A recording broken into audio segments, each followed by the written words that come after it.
Halo, Assalamualaikum. Waalaikumsalam. Kenapa? Boleh cakap dengan Cik Zudin ke ni? Cikgu Zudin, aku tengah ada kerja ni. Siapa ni tiba-tiba call ni? Dia macam ni cikgu. Saya daripada... Cepat sikit, aku cepat ni. Okey, saya daripada... nak beritahu ni yang bawa loan Cik Izzuddin tu tak lulus tu. Kenapa? I buat loan tu. Kenapa tak boleh? Sebab tak lulus lah. Sebab dia punya dokumen tak strong Cik Izzuddin. Apa yang tak strongnya? I kasih 3,000. Takkan tak lepas kot. Okay. I tak ada tanggungan pun. I bukan ada anak ke apa. Okey, Cik Izzuddin boleh tarik nafas dulu. I tak boleh tahu. I stress kalau dengar benda-benda macam ni. Sabar Cik Izzuddin ya. Sebabnya Cik Izzuddin baru-baru ni pernah buat loan kan? Tak adalah loan. I buat kat kredit je. Lepas tu I ada satu kes tu I tak sempat nak bayar. Tapi kenapa loan ni? I tak suka lah macam ni. Tak masalah sekarang tak ni. boleh ke you luluskan apa-apa ke? Kita di sini nak selesaikan masalah Cik Izzuddin. I tak boleh. You jangan cakap banyak, okey? I kenapa loan I tak lulus? Tak, masalah sekarang ni dokumen Encik I Izzuddin tengah tak drive ni tahu. I tengah drive. Nanti tiba-tiba I accident ke apa? I dalam I punya insurans body I tak bayar. Lepas tu I punya road tax pun mati. So I tak boleh. Inilah masalah Cik Izzuddin. Masalah Cik Izzuddin sekarang ni Cik Izzuddin tak bayar. Maka Cik Izzuddin punya nama blacklist. Kenapa Cik Izzuddin nak marah-marah saya dengan tiba-tiba Oh my gosh. OMG. Please. Kenapa Cik Izzuddin ni dengan penuh You boleh hormat Cik Izzuddin? takkan reason I tak bayar ke apa? I dah tak lulus. Sebab Cik Izzuddin ada sangkut dengan kad kredit. Okey. Okey, sekarang ni apa yang perlu I buat? I tak boleh. I tengah drive. I berhenti dekat tepi ni. Cik Izzuddin. What the fish? Okey, masalah sekarang ni yang Cik Izzuddin nak marah-marah saya ni kenapa? I nak kahwin tau. Okey. I buat loan I nak kahwin. I dah tempah semua. Okey.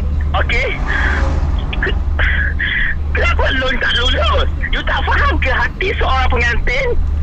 Ya Cik Izzuddin. You jangan nak gelakkan I. Okey? Tak. I lelaki. I nak cakap. Saya tak gelak. Saya sesama Cik Izzuddin. Saya sesama.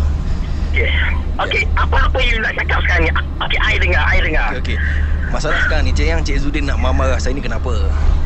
I bukan nak marahkan you. You tahu tak perasaan seorang pengantin bila itu Cik Izzuddin lah. tak dapat.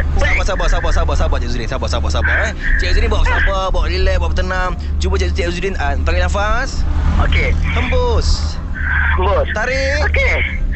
Hembus. Kenapa ni? I biasa buat. Tak, Cik Izzuddin. Ya, saya tahu masalah Cik Izzuddin memang banyak masalah sekarang ni.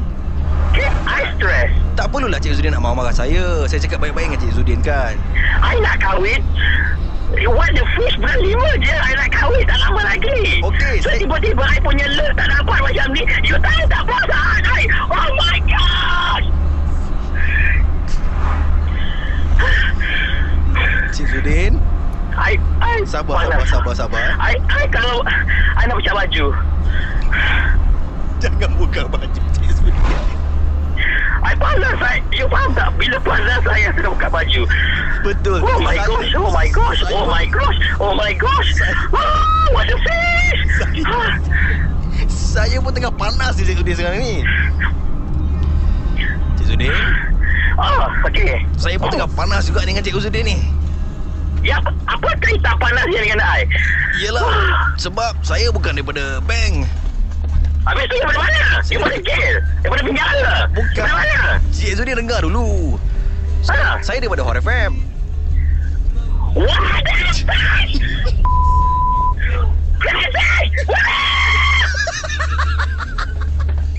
Cik Izzuddin. Ini apa busy Ya, saya busy. What the gosh you? Maafkan saya Cik Izzuddin. Maafkan saya. Benci lah macam ni. I call you back. Cik Izzuddin. Ya. Saya cuma nak beritahu ni yang Cik Izzuddin dah terkena. Panggil aku dah tahu dah. Benci je.